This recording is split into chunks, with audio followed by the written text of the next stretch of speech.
بنیادگذار نشر کتاب در آسیای مرکزی زیر چنین عنوان در کاخ سغدیان شهر خوجند کنفرانسی بین المللی علمی برگزار گردید. چاره‌بینی مذکور به مناسبت 150 سالگی صدیق خواجه صحاف خوجندی بخشیده شده. در چاره‌بینی اهل علم و ادب، عالمان و نویسندگان، اکادمیکان و پروفسوران و پیوندان صدیق خواجه خوجندی اشتراک نمودند. سرآغاز رئیس بخش سغدی اتفاق نویسندگان شاعر خلقی تاجیکستان احمد جان رحمتزاد به چاره‌بینی حسن افتتاح بخشید. پس آن باشد رئیس ولایت سغد رجب بای احمدزاده برآمد نموده سهم اساسگزار صلح و وحدت ملی، پیشوای ملت، پرزیدنت جمهوری تاجیکستان محترم امام علی رحمان را در احیای سنت و آیین‌های ملی، گرامی داشته بزرگان ملی، فرهنگ و تاریخ و جلب توجه همگان و مطالعه کتاب نظر است ارزیابی نمود.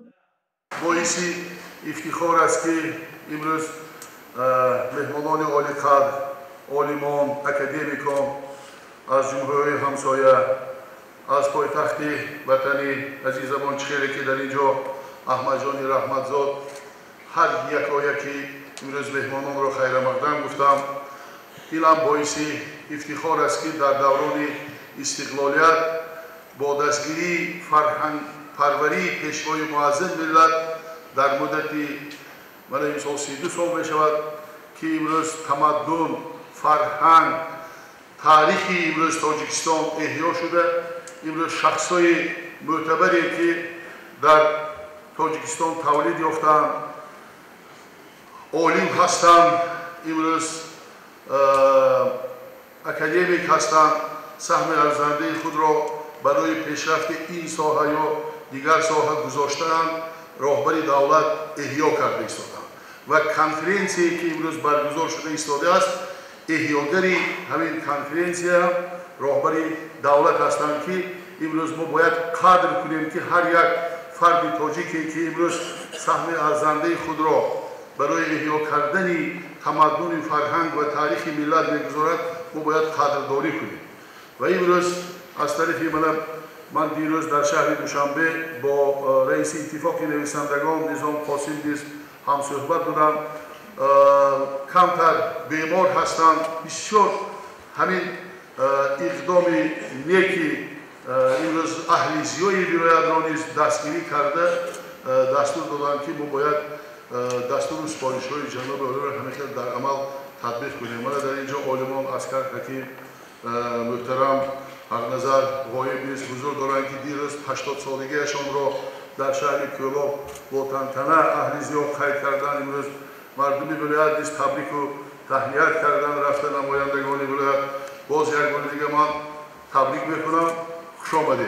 خدمت‌های شایان صدیق خواجه صحاف خوجندی، تاجر کتب در نشر کتاب‌های تاجیکی که با تخلص صحاف و یکی از شخصیت‌های به همتا مشهور است، سرزمین خوجند با این گونه فرزند خویش افتخار می‌کند. ابراز داشت ضمن سخنرانیش رئیس ولایت سغد رجب بای احمدزاده. اجداد ما از قدیم الایام بهر معرفت بشر کوشیده فراهمسازی خزینه‌های بی‌بهای دانش و خرد بودند. در برابر این گذشتگان ما در استحصال کاغذ، شکل‌های گوناگون کتابت، رنگسازی، جلدبندی، مقواسازی، صحافی، زرنگاری، نقش و نگاریش، چرمگری و دیگر هنرهای وابسته به کتابسازی شهرت داشته. مشهورترین کاغذهای سمرقندی و خوخندی محصول اندیشه و افکار آنها بودند.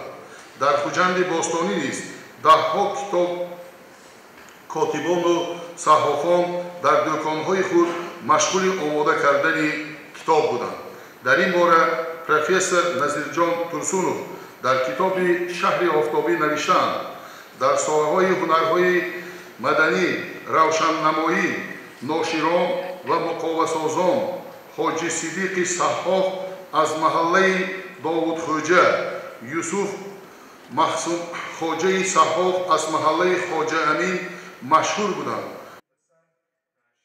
ناصرجان سلیمی اکادمیک اکادمی ملی علم‌های تاجیکستان ضمن برآمد خویش قید نمود که صدیق خواجه صحاف خوجنده در نیمه دوم عصر 18 تولد یافته از روی تخمین‌ها سال 1939 وفات کرده است. فعالیت اساسی او چاپ و انتشار کتاب‌های مختلف ادبی، تعلیمی و دینی را تشکیل می‌داد. همچنین او صحاف یکی از شخصیت‌های شناختی آسیای مرکزی تبدیل یافته است. صدیق خواجه صحاف خوجنده در طول فعالیت خویش زیاد از 400 عدد کتاب انتشار کرده است که اگر به رشته تاریخ نگاه کنیم تنها در کشور هندوستان 3 دکان کتاب داشت.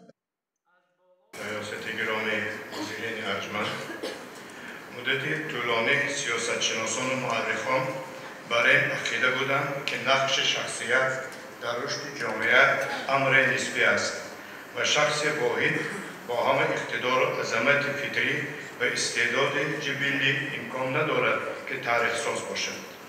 این عقیده که ماهیت معنوی تاریخ و قدرت انسان را انکار نموده او را در حاشیه تاریخ جای داده بود. رابطه متقابل انسان و تاریخ را یک طرفه و یک جهت تفسیر می‌کند. خلاقیت و رسالتمندی شخصیت را قبول نداشت.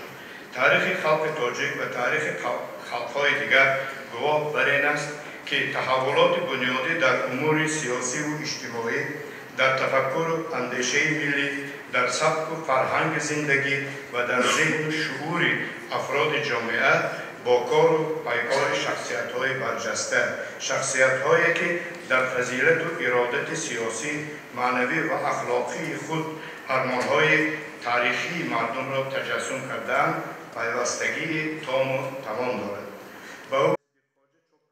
کنفرانسی بین المللی بنیادگذار نشر کتاب در آسیای مرکزی در ولایت سوق جریان داشته طبق نقشه در مؤسسه‌های تحصیلات عالی کسبی نیز گذرانیده می شود.